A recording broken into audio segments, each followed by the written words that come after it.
The Trumpet Daily from Jerusalem.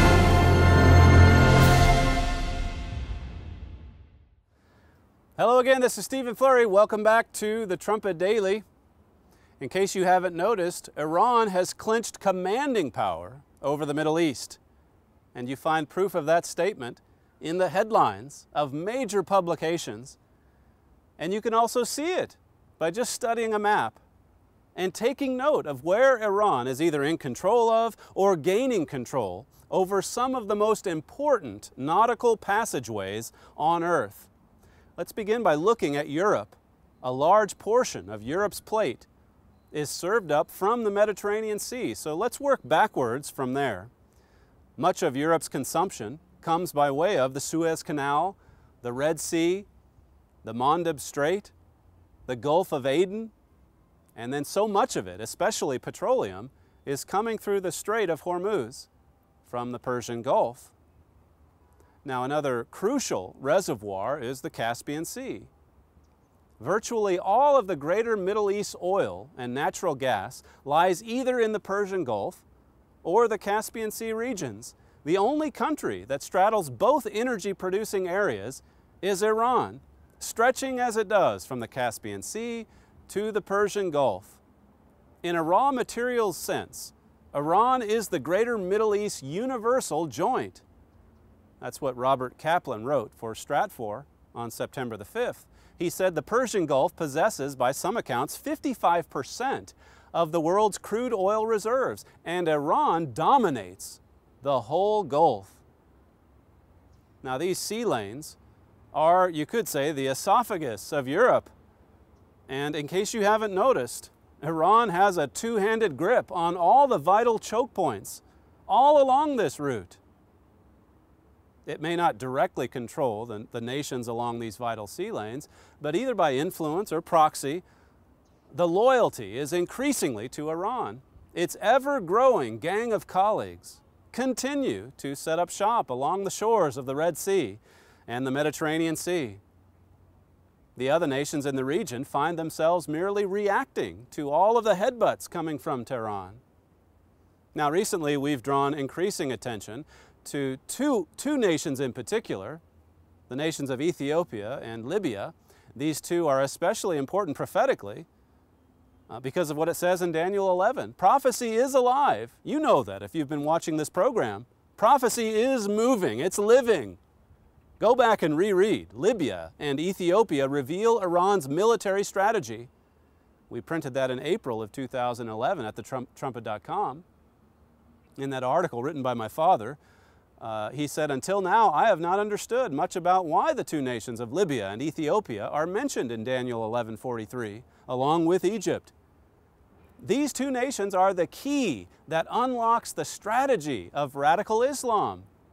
You see, there's a military strategy at play here. Iran is waging war with geopolitical guerrilla warfare, and it seems even the geography of the world is catering to Iran's designs. Notice what my father had to say. This is from a Key of David program 20 months ago, back in January of 2011. Take a look. There are two nations that are mentioned in a verse here that we need to focus on. Why are they mentioned even? And what do they have to do with this entire prophecy being fulfilled? We need to understand that. We need to understand it now.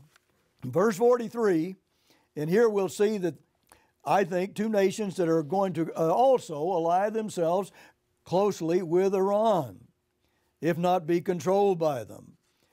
Now, he was speaking of Libya and Ethiopia, obviously, and he said that comment you just saw, he said that before the Arab Spring ever moved into either of those two nations.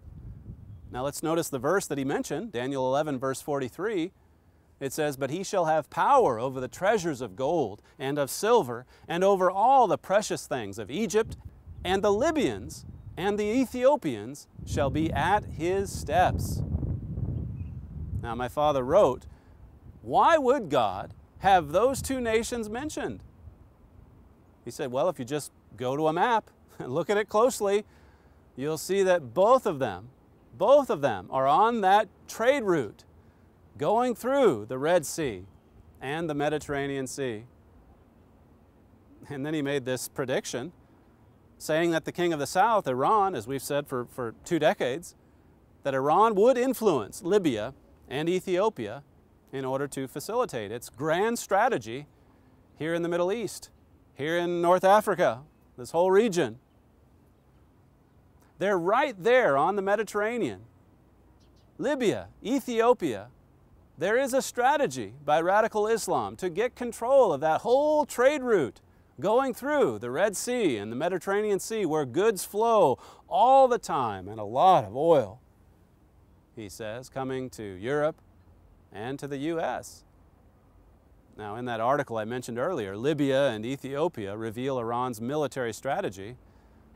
My father noted that if Ethiopia is heavily influenced or controlled by Iran and radical Islam, then it's going to happen in a similar way in the nations nearby, Eritrea, Djibouti, both of those nations.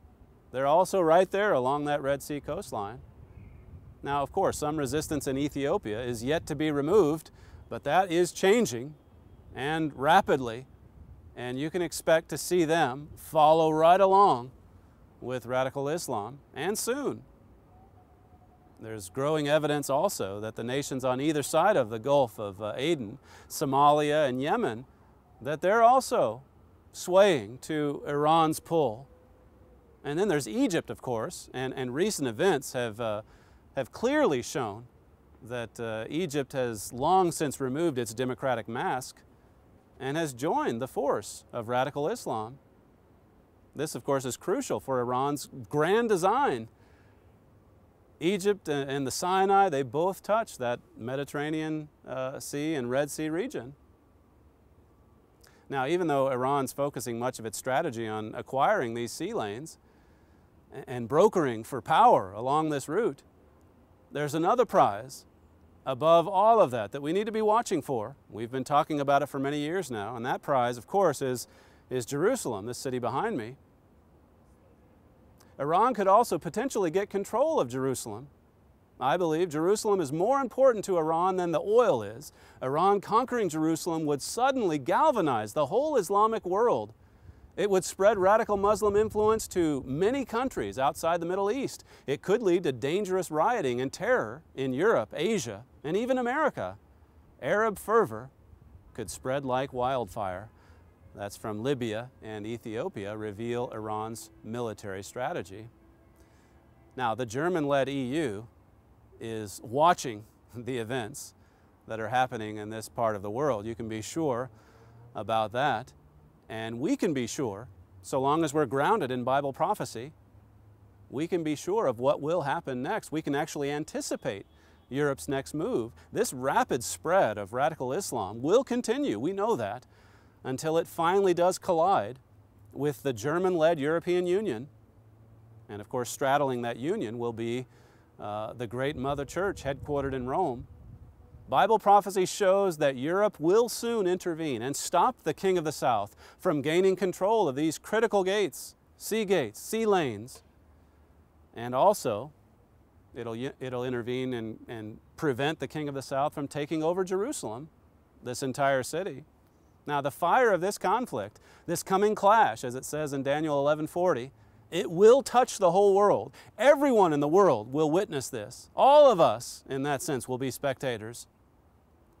For much more about these momentous Bible prophecies that are now being fulfilled, make sure you read Libya and Ethiopia reveal Iran's military strategy. And then also ask for our new booklet. We'll send it to you free of charge. Libya and Ethiopia in Prophecy. This is Stephen Flurry reporting to you from Jerusalem